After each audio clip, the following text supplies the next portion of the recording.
Thank you very much for this very kind invitation to present my work on XRcon. What I would like to talk about is the role of virtual reality in everyday working environments. This is one of the major foci we have in Trier when we are talking about VR research and AR research, and that's what I would like to talk about today. So when it comes to everyday scenarios or environments, the question comes to mind what this is actually, or what are the specific characteristics of everyday scenarios we are facing if we would like to integrate immersive technologies like VR and AR in such environments. And we are facing non-lab situations. I think that's one of the most pressing aspects, which means that you have much less control of the environment. You have much less control over the types of users you're facing. And in the end, you are also facing the challenge to integrate into existing context and existing processes, which means if you're looking into using VR, AR in everyday scenarios, most often something is established before, right? If you look into work, there's the aspect that you have defined processes, that you have working environments, that you have teams, that you have working groups and such.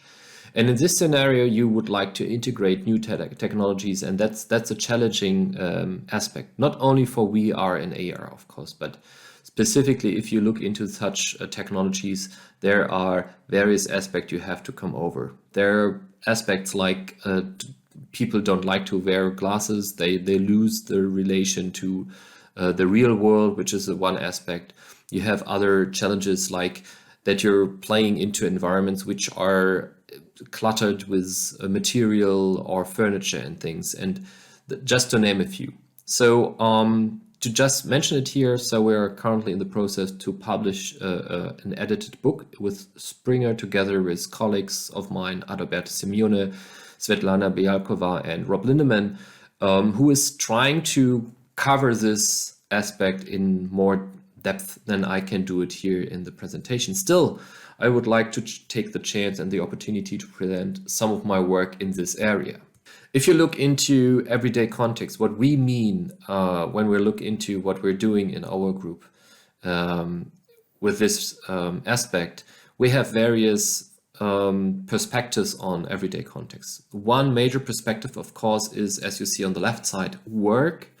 With different types of perspectives we are taking, and on the other hand we are also considering teaching and scientific processes and scientific work on the other side as another perspective on everyday context, without saying that this is everything, but this is what we are specifically interested in. In this talk I will look a little bit deeper into some case studies which we have worked on or still working on in regards of controlling technical systems, which is also closely related to training, to educating people in these work environments.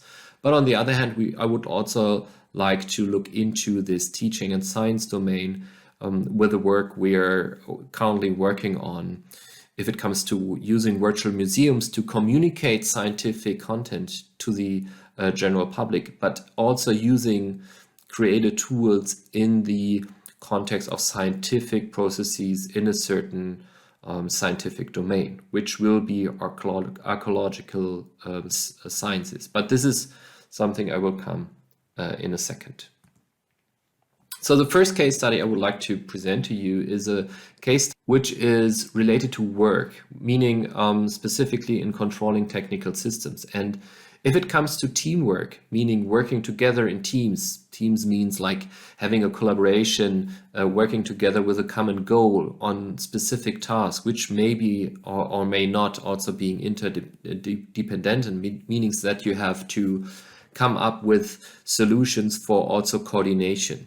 And this is something we're looking into in this project, using augmented reality as a technology, but specifically thinking about information enrichment of these environments using AR to enable a better ambient task state awareness, meaning that we would like to enhance task state awareness using augmented reality as a technology.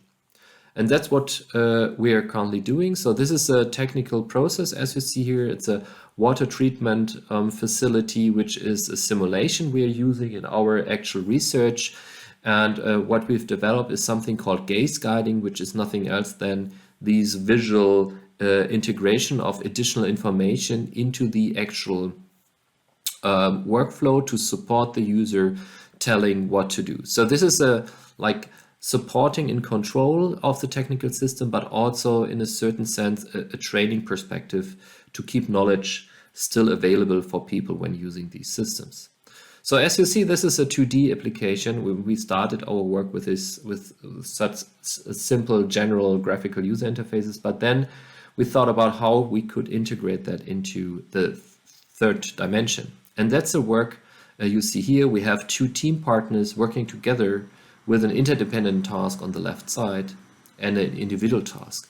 And you see these icons on the left side supporting information about when you have to change between your individual and the team task.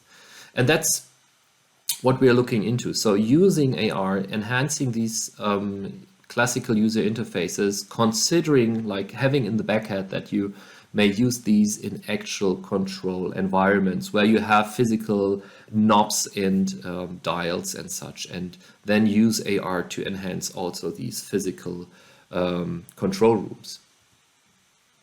Account work we are looking into to enhance further this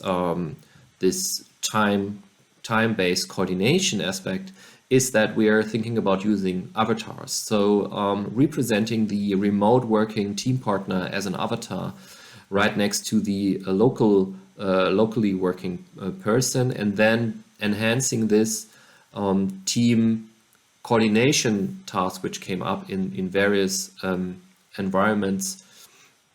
So this is a team. So as you know, in research, very often it's not only a one-person show. There are many people involved, specifically people also in such interdisciplinary research projects, as we are working very closely together with the Ruhr-Universität Bochum on this, with the psychological department there, specifically Annette Kluge and Lisa Tomaszewski. And of course, there are many students, PhD students from my lab involved too.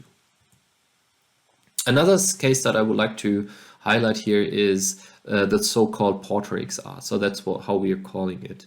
The idea or the objective is to integrate 3D reconstruction as you have in archaeological research in many cases in various types of details and such, to integrate these reconstructions with scientific and data and scientific metadata, but also to include this into an immersive application to make these reconstructions an experience, not only for the scientists, but also for the general public in the sense of a virtual museum. So trying to integrate these kinds of scientific perspectives on what you want to achieve, and also consider data as one of the central scientific elements, but on the other hand also have in mind that this information, that what has been achieved in such research areas, should be communicated to the outside world.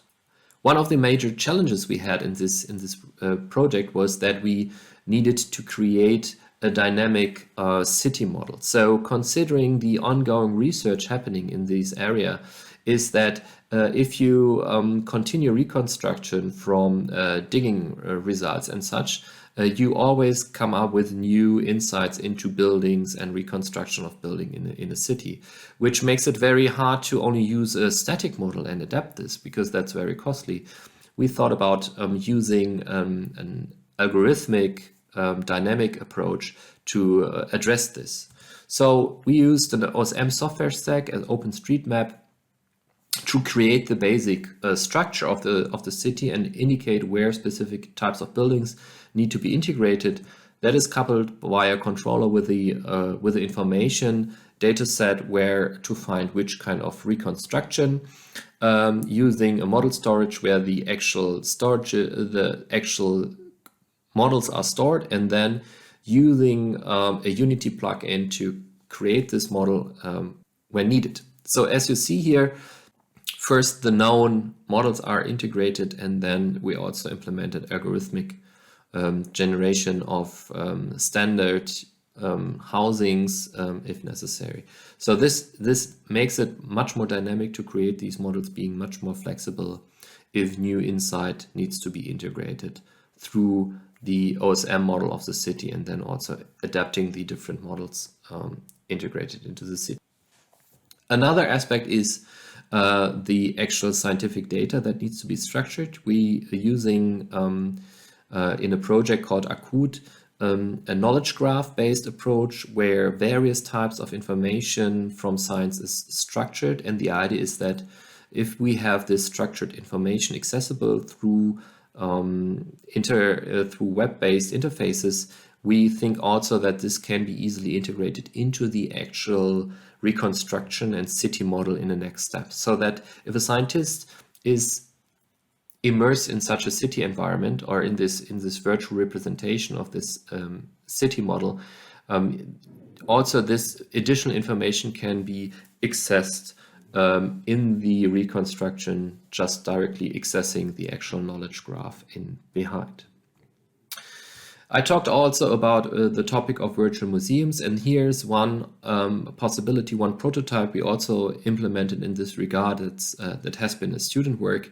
And we try to think about possibilities, how we could integrate various types of information. Of course, maps is a very critical element in such research like archaeological research we have here. So a person is able to look at various maps and types of information here in this environment, and using this OP-based interaction method to being able to change the shown maps here. You also see various shelves to be used, simply including material and data elements, for instance, that could be gathered from such a knowledge graph structure. There are also specific expeditions as the Kaiserpalast in Konz, which is one of the major living buildings of the emperor during 400 after Christ here in Trier, which is also one additional possibility how these virtual museums could be enriched with information from this area. If it comes to additional information, as I said, the ORB interaction method is continued in the sense that also this additional like image information or text or audio files can be just taken from the shelf and then thrown to the wall, and then can simply be used and visualized. And with this orb at your left hand, you can delete it again. And if you want to go into the actual city model, you can just drop your orb there, and then the environment is loaded and you're automatically teleported into the area where you have dropped the orb. Of course, as you see, that's still a very simple model, but as a prototype, it should be possible to describe what we had in mind with this virtual museum and the integration of scientific reconstruction of ancient buildings and the type of communication to the greater public. Another work we've done in this regard is trying to consider the question how we can support guides in such environments. And in this regard, we combined an AR and VR, so a classical MR environment, which includes a so-called death zone in which the actual guide is using augmented reality to prepare with several elements, as you see here, the actual tour, and then being able to get immersed into the virtual environment where the actual visitors are waiting to be then guided through this complete virtual city as a virtual city tour. The major idea is that you can use various elements in this physical environment to plan your tour, to visit where people, or to overview where people are in the virtual environment, but also to deal with actual additional information. And then you move into the so-called warp zone, where you then meet the actual visitors of your tour. And here you see it how it looks. So from outside you see this box where the death zone is in, and the person now can just enter the death zone, using physical elements, physical haptical elements to structure and organize information, and also prepare different models, virtual models to be shown. You see here just a specific element from the virtual environment where you can see that this is a possible entry point where you can go into, prepare information, check where people are on this physical map. As you see there, it's indicating where the actual focus is currently located. So if you then move into the warp zone, you just enter at this point you've just before selected, and in this environment you're fully immersed in this virtual city, and being then able to also communicate with the visitors as in a collaborative virtual environment. As you see here, now you see a person in the virtual environment, which is represented here in the desk zone, meaning in the AR context. And you can see where the person is actually looking at. And then if this person needs help or any guidance, you can just change into the warp zone and communicate with this person, or using the map to change the position and such. So this is just an example of how these like everyday aspects like city tools or guiding city tools could be enriched using immersive technology and applications. Of course, this could be also enabled to with actual 360 video material or photos. In this case, this is an exhibition, a permanent exhibition at the University of Trier with representation of various artistic elements to be used during teaching. Also, this project has been an interdisciplinary work with the archaeological team from Uni Trier, Thorsten Matern, Sascha Schmitz, Eva Blesser, Philipp Lungershausen, Andreas Morgenthal, and also a person from RILAB, Nico Feld and Daniel Zelasko. The last case study I would like to very shortly highlight here is the training in high-risk situations. So this is a very often seen scenario, but this is an example that is, of course, also something relevant from the perspective of everyday VR. And the specific situation, as you may have heard, is that in Germany the nuclear power plants are shut down and need to be dismantled. This is not only the case in Germany, but also in other countries where other nuclear power plants still will be running, but this dismantling aspect will be still an ongoing issue that has to be addressed. And considering this, you're facing a construction site where training is a key feature. So we have done some work in training scenarios for working on construction sites. This is a demo which is specifically focusing on work in heights. So there are many tasks, various tasks that the person immersed can do. But the first aspect, of course, is to select the right safety equipment. For instance, this belt and a hat and so on and so on. Here you can see how an outdoor elevator is used, how it's correctly used, and under which circumstances you are allowed to leave it, go onto this bridge here, and then continue doing a certain task here, painting a wall.